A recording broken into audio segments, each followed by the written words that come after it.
Today, I will tell you the story of the week my own son tried to strip me of everything I had worked for. A week that began with his fists slamming on my kitchen table and ended with a move he never saw coming. It was a Tuesday afternoon. The light from the window spilled across the small oak table where I had set out 3 cups of tea. I had chosen Earl Grey because I thought a calm conversation might still be possible. I was wrong. David, my only son, leaned forward. His eyes were sharp, his jaw tight. Then his fists came down with such force that my cup rattled. The delicate rim clinked against the saucer. "Give us your life savings or pack your bags and leave." His voice was low, but every word carried the weight of an ultimatum. Melissa, his wife, stood behind him. Arms folded, chin slightly lifted, but I caught it just for a moment. Something flickered in her eyes. Not pity, not regret. Something closer to fear. I set my cup down, steadying it with both hands. "All right," I said quietly. "Give me 1 week." David blinked. Maybe he expected tears or a protest. Instead, I met his gaze and held it. They thought I had surrendered, that I would open the account, drain the balance, and hand over the decades I had spent working double shifts, saving every dime. But in that moment, I was starting the only game I knew I could win. My son slammed his fists on the table. "Give us your life savings or pack your bags and leave." I nodded quietly, but 1 week later, the shock I delivered left him speechless and furious. He never saw my next move coming. Melissa broke the silence first. "It's not like you need this much space anymore. We're the ones who could make better use of it." Her words cut through me, not because they were true, but because they were practiced, rehearsed. It was the kind of reasoning I had heard whispered between siblings in other families, the kind that turns parents into a resource instead of a relationship. I let the quiet stretch between us until David shifted in his chair. "So we're agreed. 1 week." He pushed back from the table. The legs scraped across the floor, leaving a faint mark I would later notice when sweeping. They left together, the front door closing with a dull thud. My hands rested on the tabletop, still feeling the vibration of his fists. The lavender plant on the windowsill trembled slightly, leaves quivering in the breeze from the door. I took a deep breath, stood, and poured what was left of my tea into the sink. The week had begun. They would spend it imagining a victory already won. I would spend it preparing something far different. If you have ever been underestimated by the people who should have known you best, you will understand why I did what I did next. And before we go further, if you love stories like this, real grandma life stories about dignity, justice, and the strength no one sees coming, make sure you like this video, subscribe to the channel, and tell me in the comments what you would have done in my place. Because this one still surprises even me when I think about it. When the door closed behind David and Melissa, the silence felt heavier than it should. I stayed there in the kitchen for a long moment, tracing the grain of the table with my fingertips. This was the same table Frank and I had bought from a thrift store in 1983. We couldn't afford anything new back then, but Frank sanded and polished it until it shone like honey in the sunlight. It had been here through every season of my life. I walked into the living room, letting my hand trail along the banister of the staircase. 40 years ago, Frank and I had built this house, piece by piece, not with our own hands, but with our own sacrifices. Every month, that mortgage payment hung over us like a shadow. We skipped vacations. We drove the same battered pickup until the engine gave out. When the roof leaked in '92, we patched it ourselves under the summer heat, laughing about how we were earning our home twice over. Back then, Asheville wasn't what it is today. It was quieter. The streets less crowded, the coffee shops fewer but warmer. Our little corner lot was surrounded by rolling hills and pine trees, and in spring the air smelled of wild honeysuckle. We found this plot because Frank swore he could see potential in the way the morning light fell across it. He said, "Teresa, this is where we'll put down roots." I believed him. The house was modest cedar siding, white trim, a front porch deep enough for rocking chairs, but it was ours. Over the years, the wood darkened to a rich, weathered gold. I planted lavender in the backyard because Frank loved the scent. He said it made him think of open fields in Provence, though we had never been to France. By midsummer, the yard would be a sea of soft purple humming with bees. I stepped outside then onto that same porch, feeling the cool boards beneath my bare feet. From here, you can see the edge of the second lot, the one most people think is just a strip of unused land. But it was always more than that to Frank. His dream was to open a small auto repair shop there after retirement. He'd worked 35 years as a mechanic for the city, and he wanted a place where he could still tinker with engines without anyone telling him to hurry up. But retirement came, and then illness followed. The shop never happened. Still, he refused to sell that land. One day he told me you might need it more than you know. I didn't realize at the time how right he was. I walked down the steps into the yard, letting my fingers brush over the lavender stems. The late afternoon sun caught the silver in their leaves, and for a moment I could almost hear Frank whistling from somewhere behind me as if he were carrying in a box of tools. It's strange how a place can hold echoes like that, layers of life you can almost touch.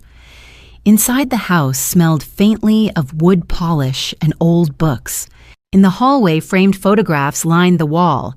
David as a toddler in overalls, his hair sticking up in every direction. The three of us at a 4th of July barbecue, Frank grinning beside a rebuilt Chevy truck. I stopped in front of one from the summer of '95, David, maybe 12 years old, holding a fishing rod beside Frank, both soaked to the knees from wading in the creek. Back then, David's eyes had been full of wonder, not calculation. This house has been my shelter through storms, both literal and otherwise. It's where I learned to make do when the money ran thin, where I nursed Frank through his final illness, where I sat by the window, night after night, paying bills and keeping the lights on. Every wall, every floorboard carries the weight of those moments. That's why David's words at the table weren't just a threat to my savings. They were a threat to the very history I had built, history he once belonged to. You cannot measure the worth of a home in market value alone. You measure it in the nights you stayed up to fix the furnace and the neighbors who brought you pie when your husband passed, in the way the front door creaks just enough to let you know someone you love is home. I know some people would say it's only a house, that you can start over anywhere, but they would be wrong. This is not just wood and bricks. This is where my life happened. I turned away from the photos, walked back into the kitchen, and looked out at the garden again. Beyond the lavender, the second lot sat in quiet patience, just as it always had. Frank's shop never stood there. But the land was still mine, and for the first time in years, I began to see it the way he must have potential, waiting for its moment. I wasn't ready to tell David or Melissa what I was thinking. Not yet. Let them believe I was counting down the days until I handed everything over. As the sun dipped lower and shadows stretched across the porch, I reached for the kettle to make another cup of tea. In my mind, I heard Frank's voice, as clear as if he were standing beside me. "Hold on, Teresa. Play the long game." I smiled faintly, knowing he would approve of what I was about to do. I wasn't just protecting wood and bricks, I was guarding a lifetime. David had not always been the man who stood in my kitchen demanding my life savings. There was a time when I believed he would change the world. He had been that rare kind of student, sharp as a blade, with a mind quick enough to solve problems before his professors had even finished presenting them. When he graduated from the University of North Carolina, his name appeared in the Asheville Gazette, praising him as a homegrown tech talent to watch. At 24, he co-founded a small software startup with two classmates. They were building an app designed to connect local farmers directly to restaurants, cutting out middlemen. Investors noticed. For a few years, it seemed David's future was made of gold. I still have the clipping from the Gazette. His smile, confident, his arm draped around his business partners, each of them wearing a hoodie like they were the next Silicon Valley trio. Melissa entered his life during those years of promise. She was working as a real estate agent then, the kind who could sell a house within days, just by the way she staged the furniture and scented the air. She was striking tall perfectly, put together with a voice that could turn polite pressure into an art form. The two of them together looked like they belonged in a magazine spread about young success in the South. They married quickly, blending their ambitions into one life. Melissa had expensive taste designer handbags, dinners at the Grove Park Inn, weekends in Charleston.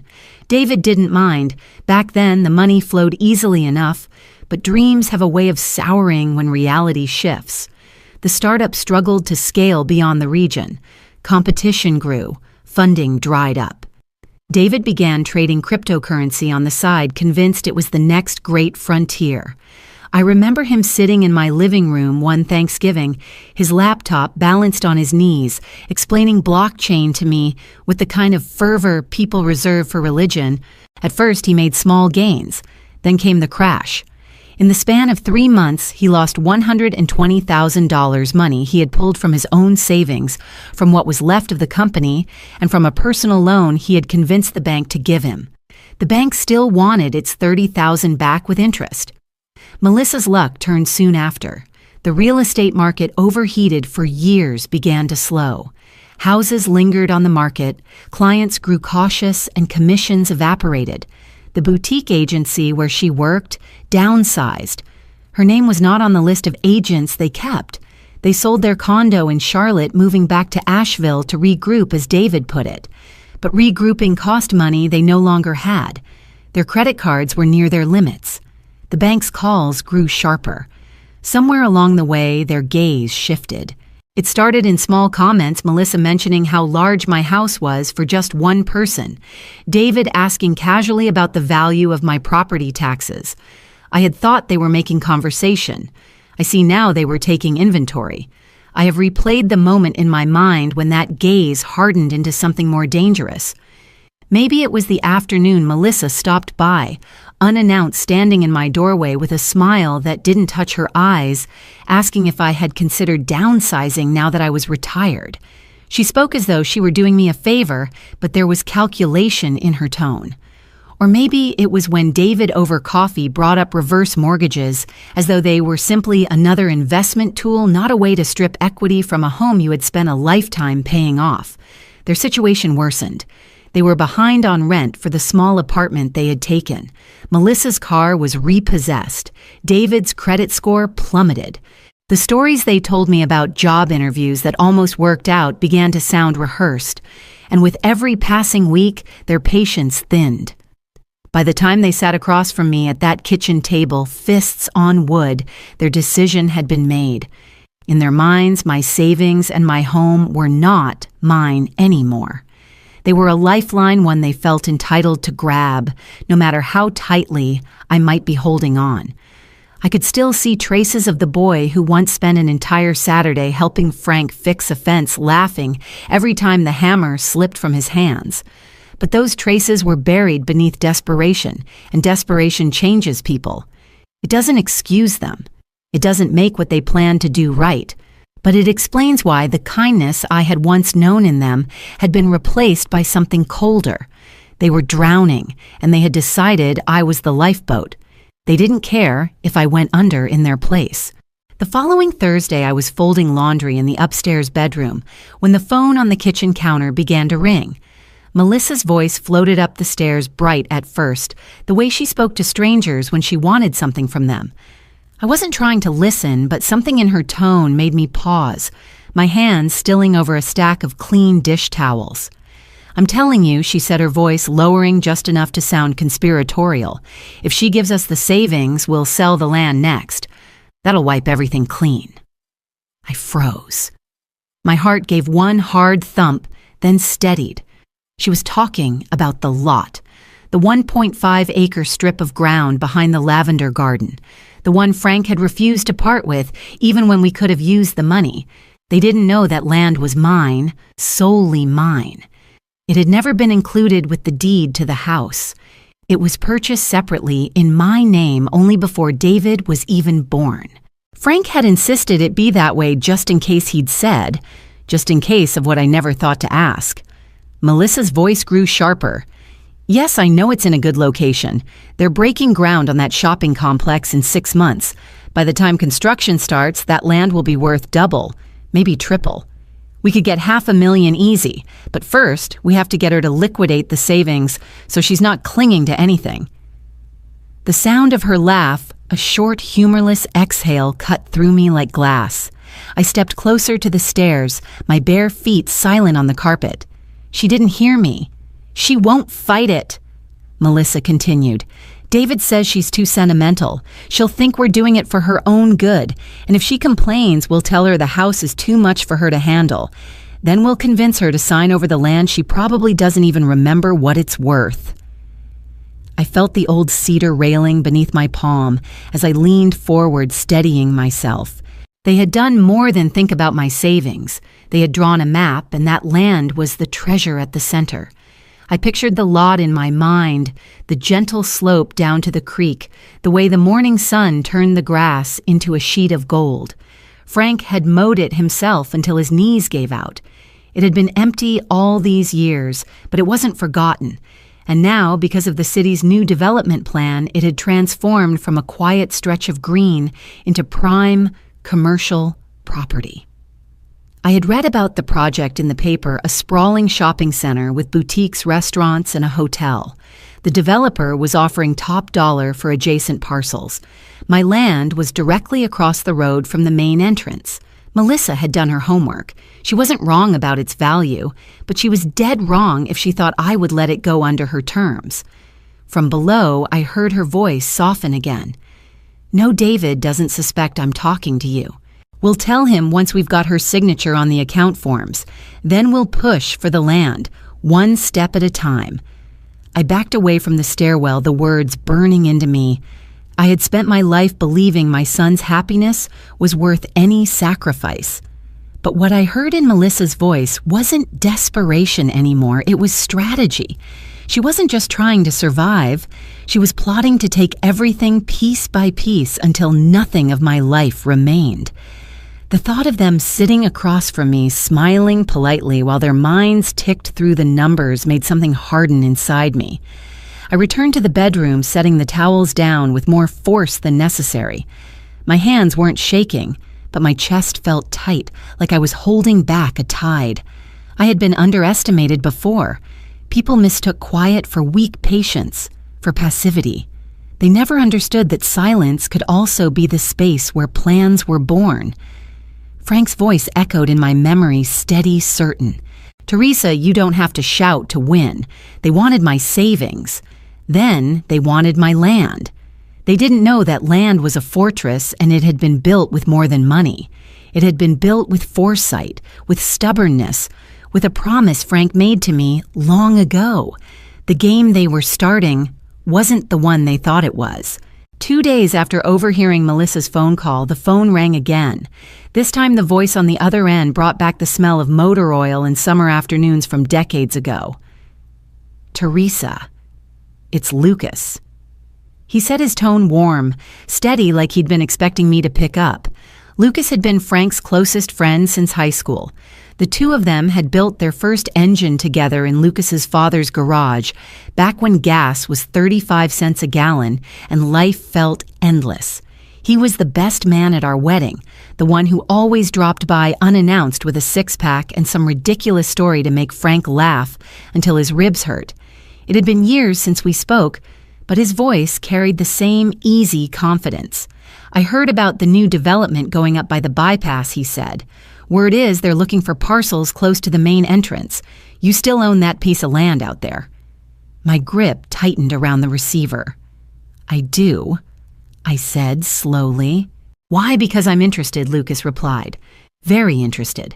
I've been looking for the right spot to set up a restoration shop. Cars, motorcycles, a small showroom. That location would be perfect.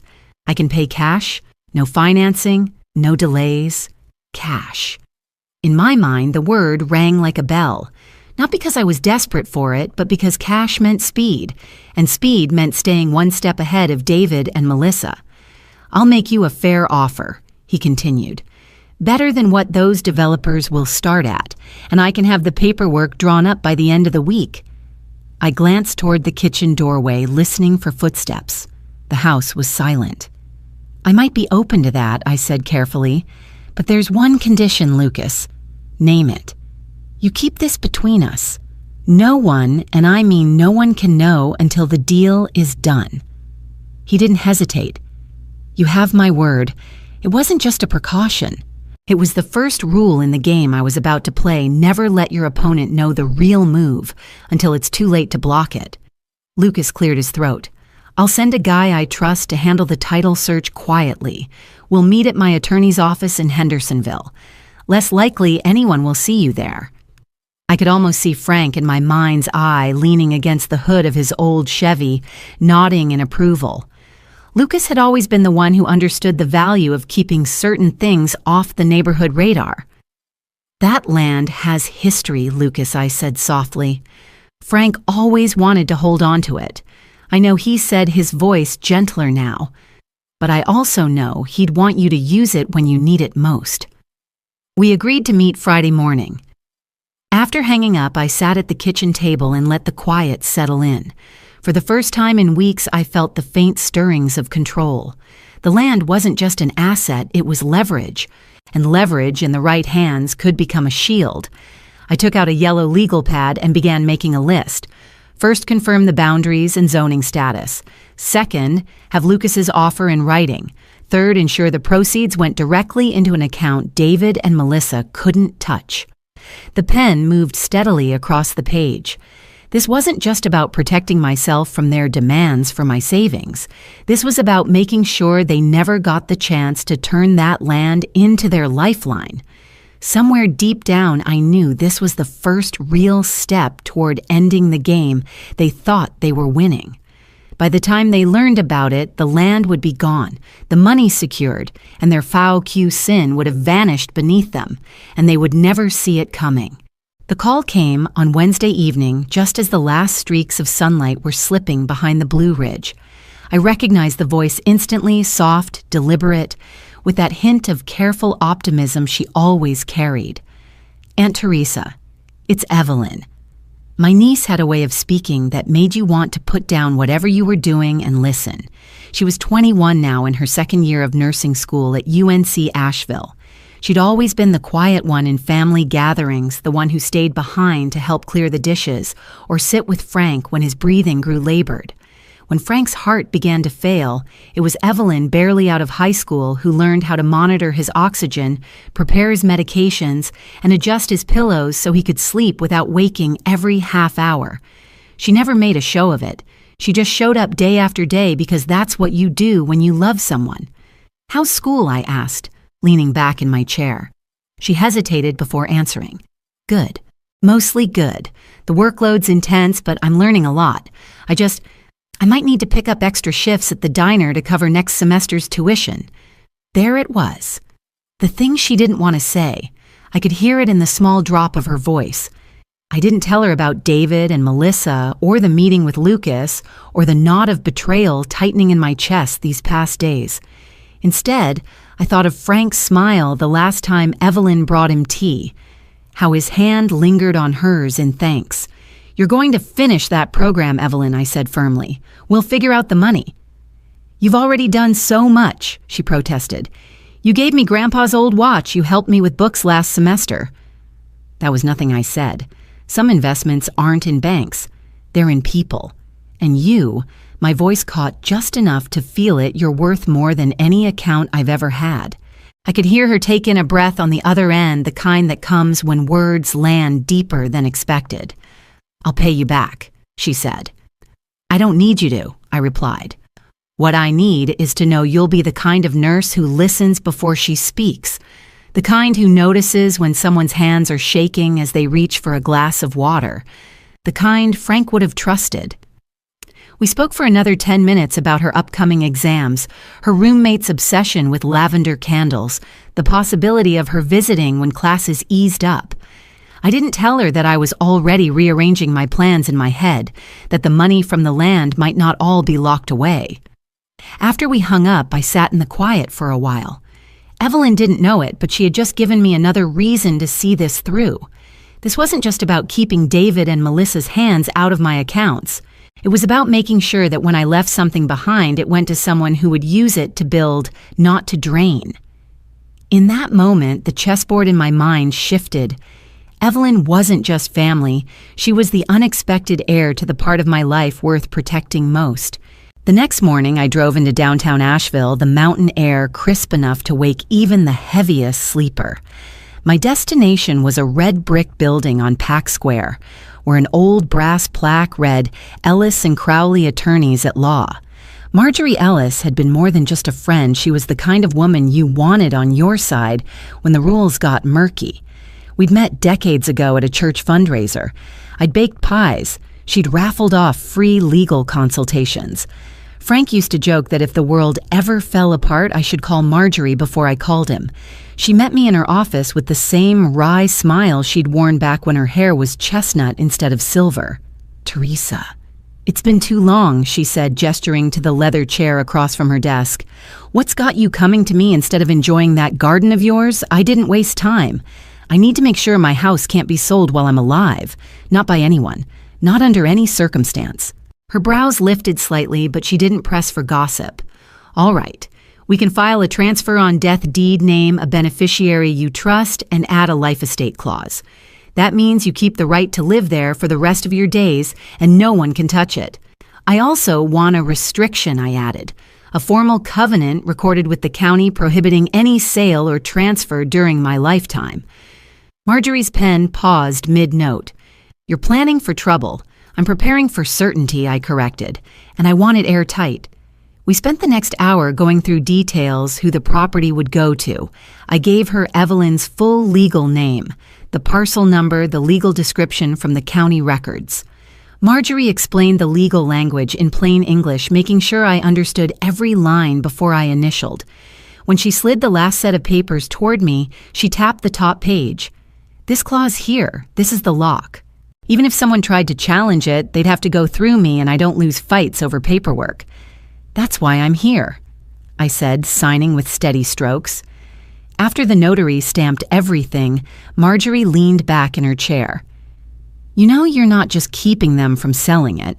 You're making a statement that your home isn't a bargaining chip." I thought of David's fists hitting the kitchen table, Melissa's calculating stare. It's more than a home. It's the last place Frank and I built together. If they can't see that, then they don't deserve the keys. Marjorie slid the documents into a thick envelope and sealed it. "I'll file these with the county this afternoon. By sunset, no one will be able to touch your house without your say-so." On my way out, I paused in the doorway. "Marjorie, if anything happens to me, make sure Evelyn knows everything. Not just about the property, about why I did this. You have my word," she said. As I stepped back into the bright morning, a quiet certainty settled over me. This wasn't just about retaliation anymore. It was about drawing a boundary so clear that even desperation couldn't blur it. I wasn't simply outmaneuvering David and Melissa. I was building a fortress around the life I had left. And for the first time in days, I felt something close to peace. For the next few days, David and Melissa seemed almost cheerful. Not the kind of warmth that comes from love, but a brittle, over-polished shine like cheap silverware pretending to be sterling. David made small talk he never used to bother with. He'd ask about the weather, about the lavender in the garden, about whether I'd seen any good shows lately. Melissa chimed in with saccharine compliments about my cooking, as though she hadn't rolled her eyes at my pot roast just last month. They thought I was preparing their payout, that every polite nod I gave was a silent agreement to their terms. At dinner that Friday, we sat around the oak table Frank had built in his workshop. The roast chicken steamed between us, its scent mingling with rosemary from my garden. I carved each piece carefully, placing a drumstick on David's plate, then a breast for Melissa. They smiled as though we were in some picture-perfect family scene. But I could see it in the tightness around their eyes. They were counting down the days. Melissa poured herself a glass of Chardonnay. "It'll be nice," she said casually, to get everything settled. "Give you some breathing room, Mom."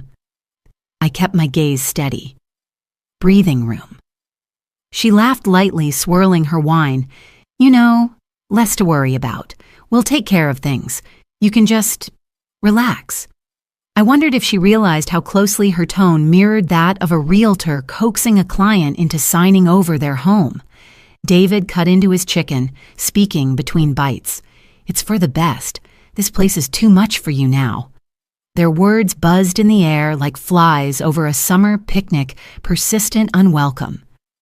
As Melissa reached for the breadbasket, I found myself looking at David's hands. Bigger, now rougher, but I remembered them, smaller, softer. He had been 10 years old the day Lucky disappeared. That old golden retriever had followed him everywhere from the school bus stop to the creek behind our house. One afternoon, Lucky slipped out of the yard. We searched for hours, calling his name until our voices cracked. When we finally found the dog lying still by the roadside, David had dropped to his knees, burying his face in Lucky's fur. His sobs had been raw, unfiltered grief. I'd held him then, feeling the weight of his loss as if it were my own. That boy, the one who cried for his dog, would have been horrified by the man now sitting across from me. The memory pressed against my ribs like a bruise.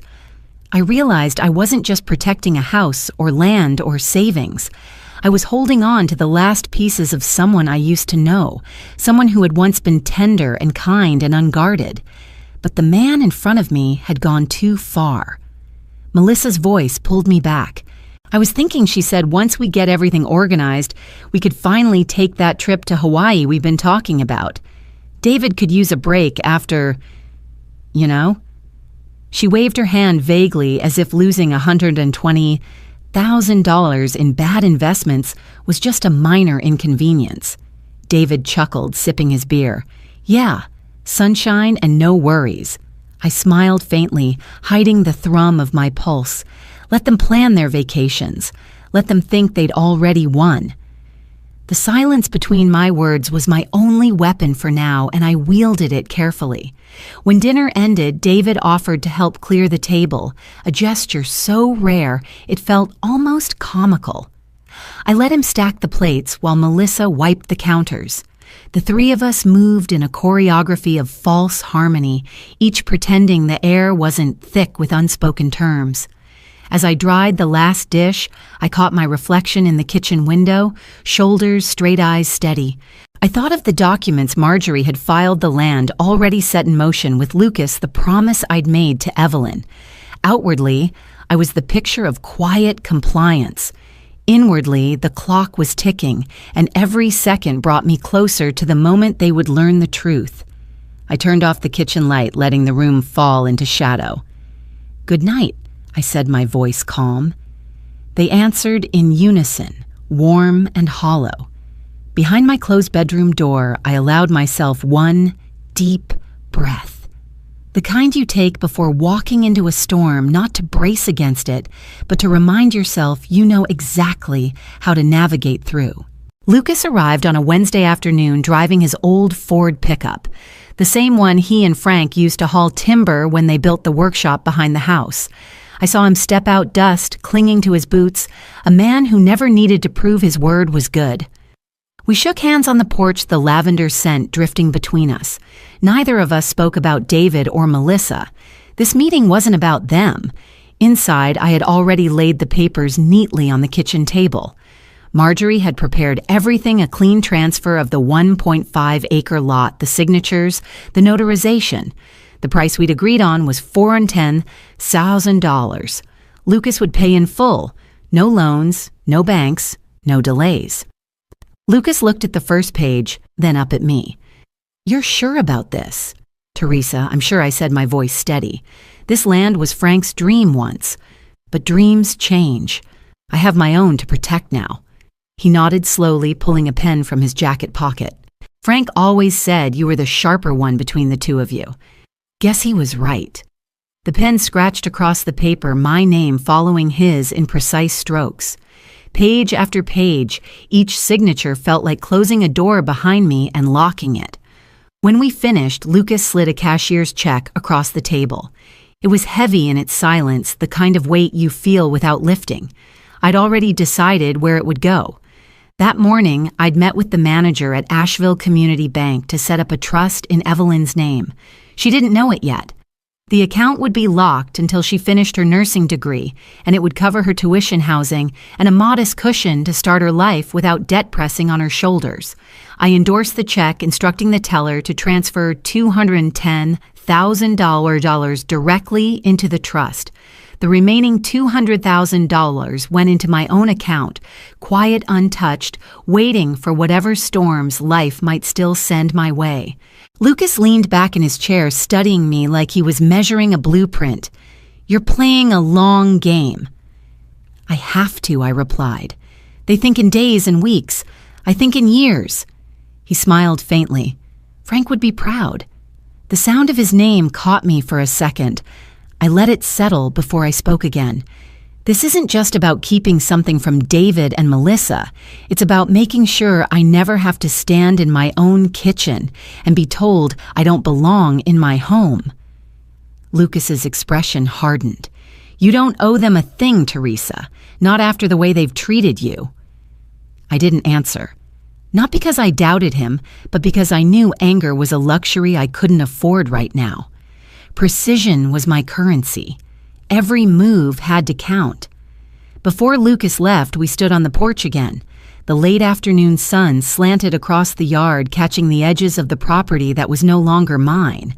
But it didn't feel like loss. It felt like transformation, like shifting weight from one side of the scale to the other until balance returned. "Keep this between us," I told him. He gave me a short nod. Not a word. As his truck pulled away, I watched the dust rise behind him and thought about the check already moving through the banking system. By the time David and Melissa realized anything had changed, it would be too late. That night, over dinner, they were their usual polished selves. David asked if I needed help calling the bank to make the transfer easier.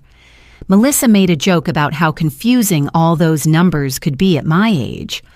I smiled politely, folding my napkin after the last bite.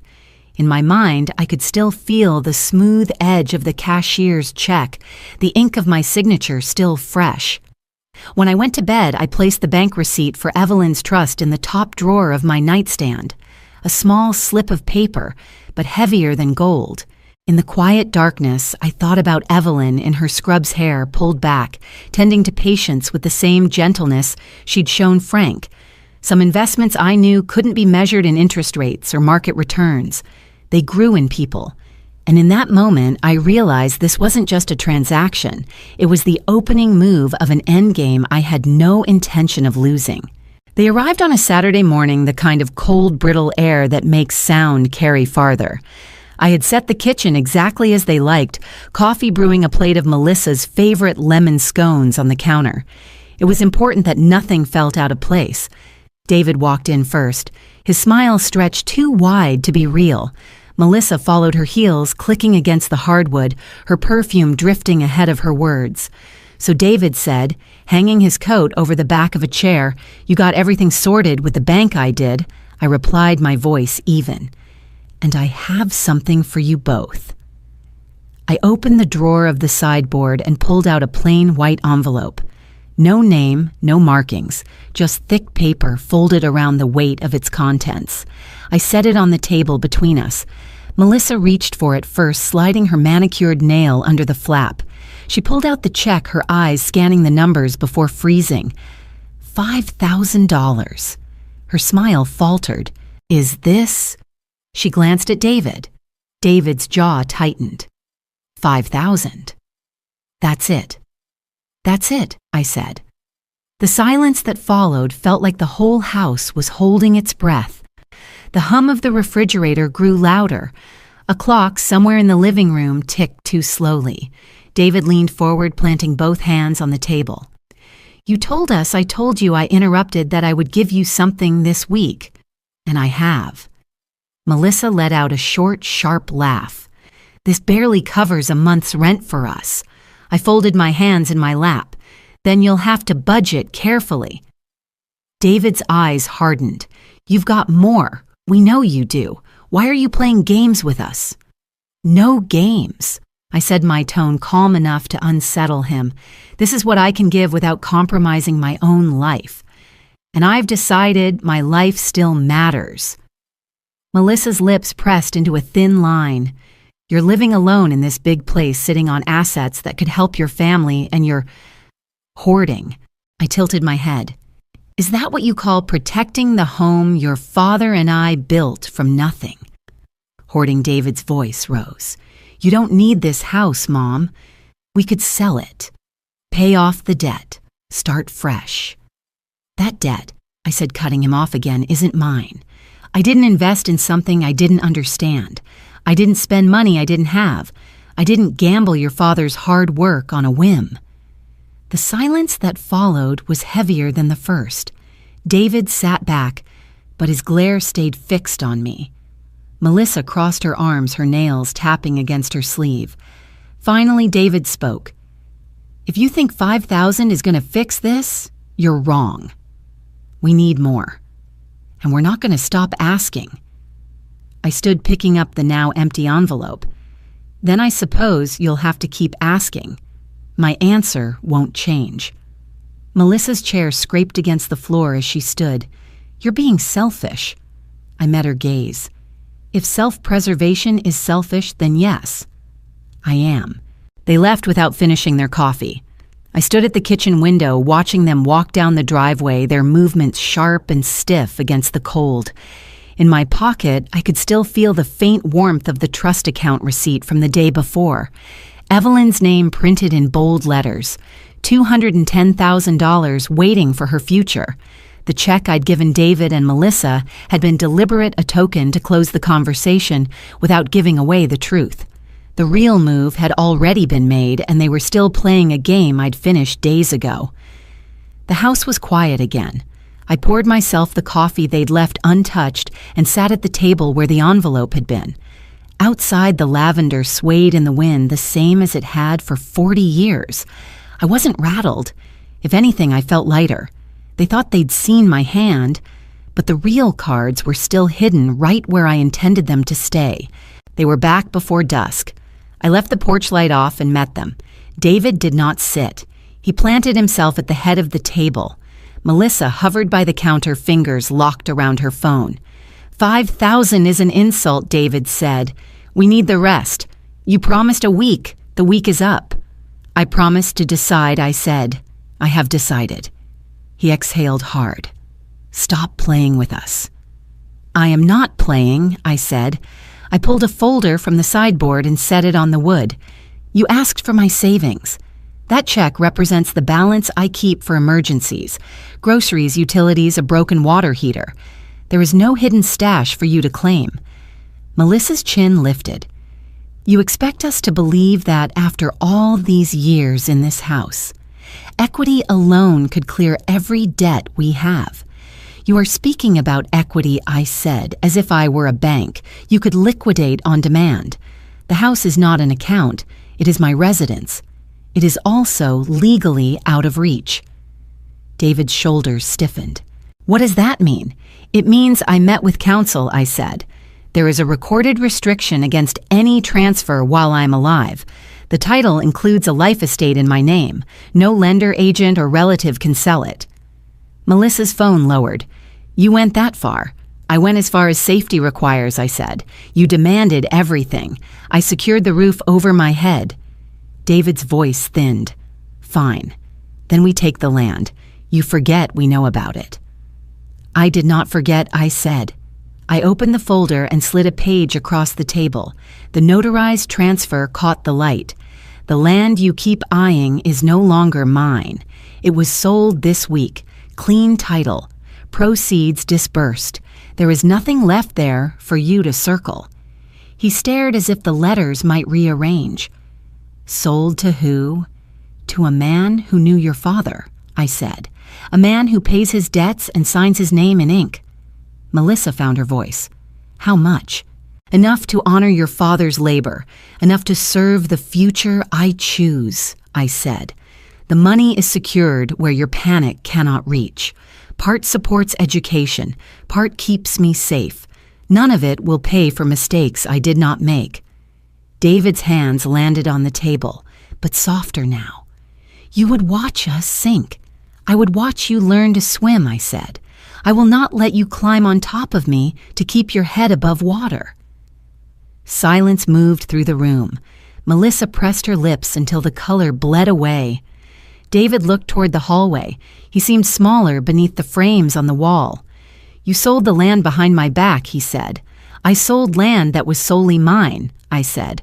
"I did it in front of a notary. You assumed my property was a family wallet. It is not. I have helped you when help made sense. I will not finance denial." He sank into a chair. "You chose strangers over us. I chose boundaries," I said, "and I chose legacy. Your father wanted that parcel kept until it could do the most good. Now it will. A young woman will finish school without debt. I will keep my home. And you will face the truth that the fastest way out of a hole is to stop digging." Melissa swallowed. "Are you cutting us off?" "I am cutting off the idea that I exist to underwrite your life," I said. "You are adults.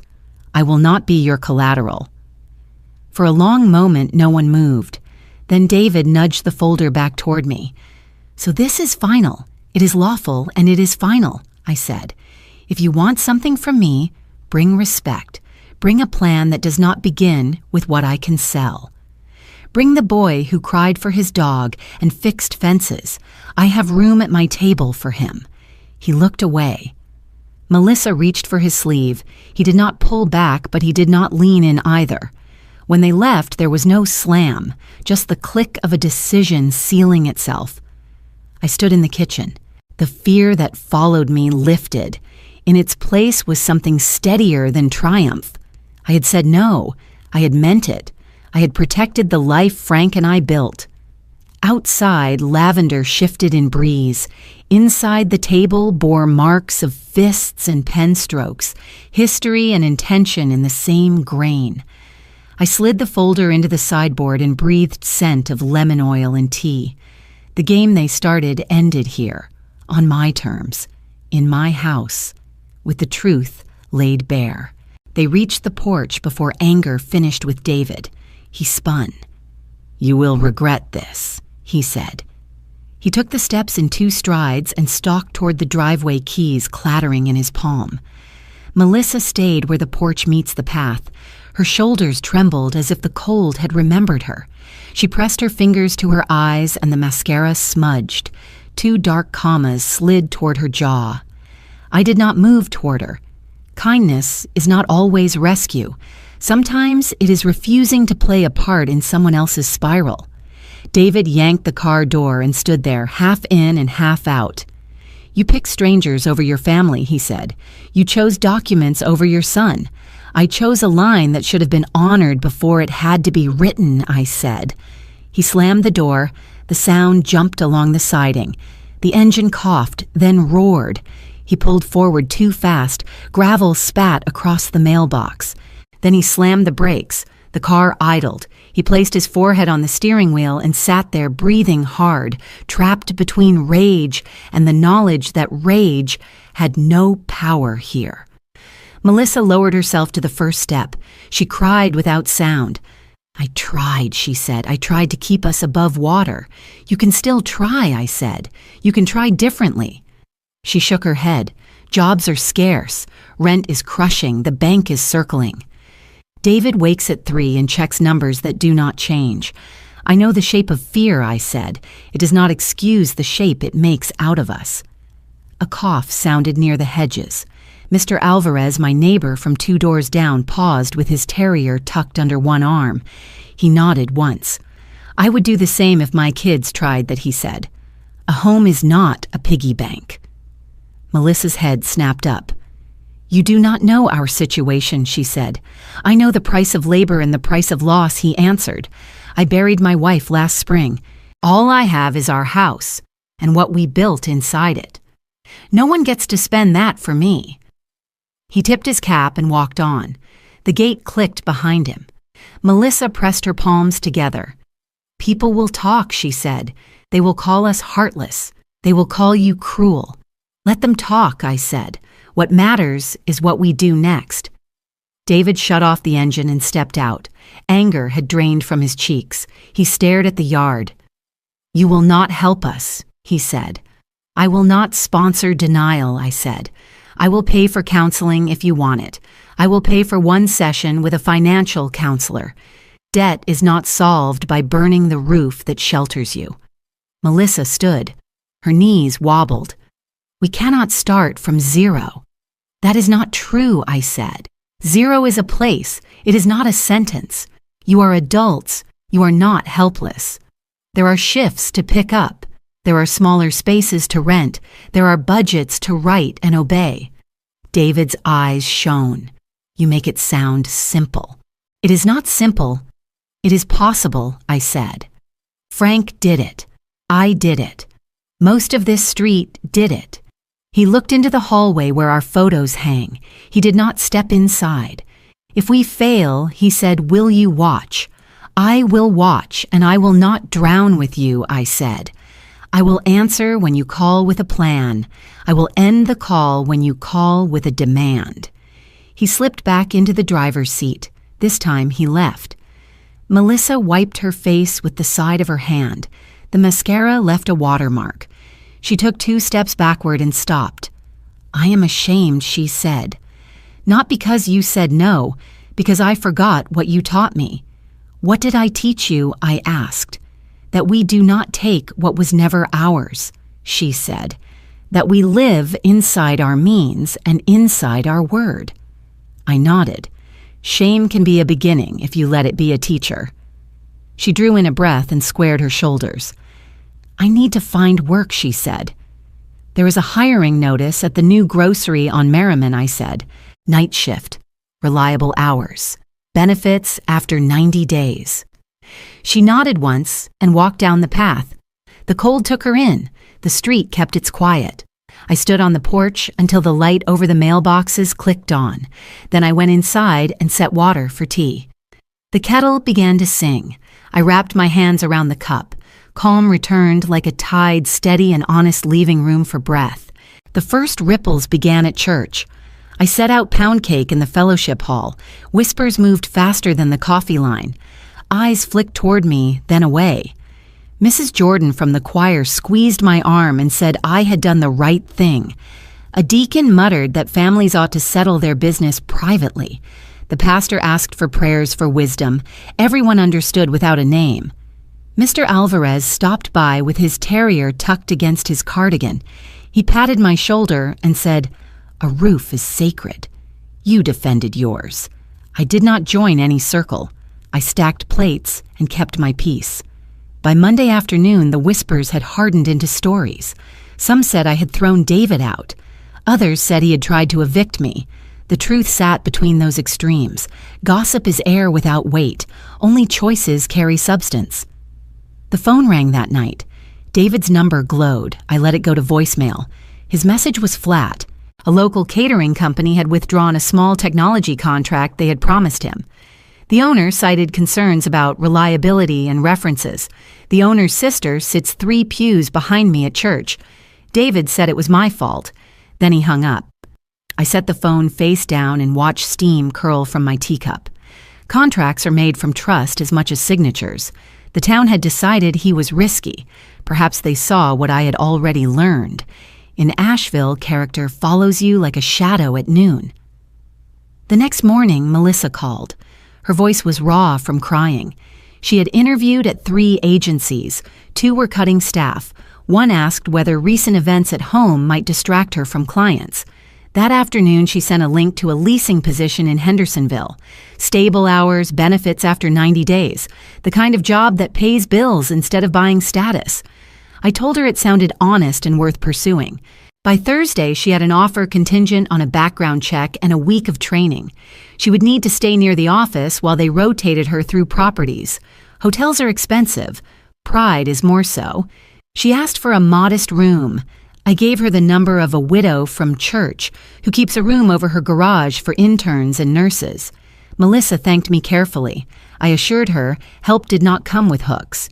News travels in small towns without a driver. At the grocery store, the cashier admired my backbone. A stranger whispered that I had humiliated my son. I nodded without offering a defense. A life cannot be argued in a lobby. It must be lived at a table worn by years. Late that week, I saw David on the sidewalk outside the hardware store. He looked tired. The ambitious gleam had dulled. He raised a hand but did not step closer. I asked if he had eaten. He said he was late for a meeting with a banker about debt consolidation. He blamed the town for being small and mean. I said the town is small and remembering. The church bulletin announced a fundraiser for the youth choir. I baked 2 pies and taped a note on each tin. One read for music, the other read for courage. Mrs. Jordan laughed and told me I was stirring the pot with sugar. On Sunday, the pastor preached about boundaries. He said mercy has shape. Without edges, it becomes permission.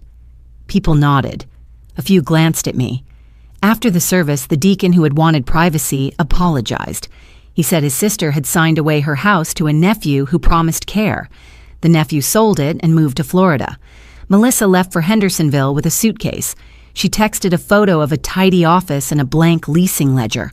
She said she would learn the software and try to be the kind of employee who is worth keeping. I told her to buy a good pair of insoles and to drink water between tours. Practical care is how love travels when pride blocks grand gestures. That night, the house settled into its familiar creaks. I turned on the porch light and watched moths drift in and out of its halo. The lavender rustled. A delivery truck sighed down the road toward the future shopping complex. Consequences arrived on time, not as vengeance, as simple arithmetic. Choices add up, bills come due. Character writes the memo line. I washed the teacup and set it upside down to dry. There would be more days like this, complicated, unglamorous, sturdy. Justice had not made me louder, it had made me clear. In the silence, I heard Frank whistling off key in the workshop, reminding me that steadiness is a kind of song.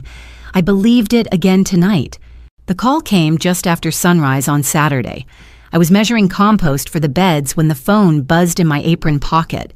Evelyn's name glowed on the screen. Aunt Teresa the bursar just emailed me. Tuition is paid in full. The hold is gone. Relief poured through her words. They said the funds came from a student trust. I leaned against the porch post. Then you can focus on patients and books, I said. No extra shifts. She paused.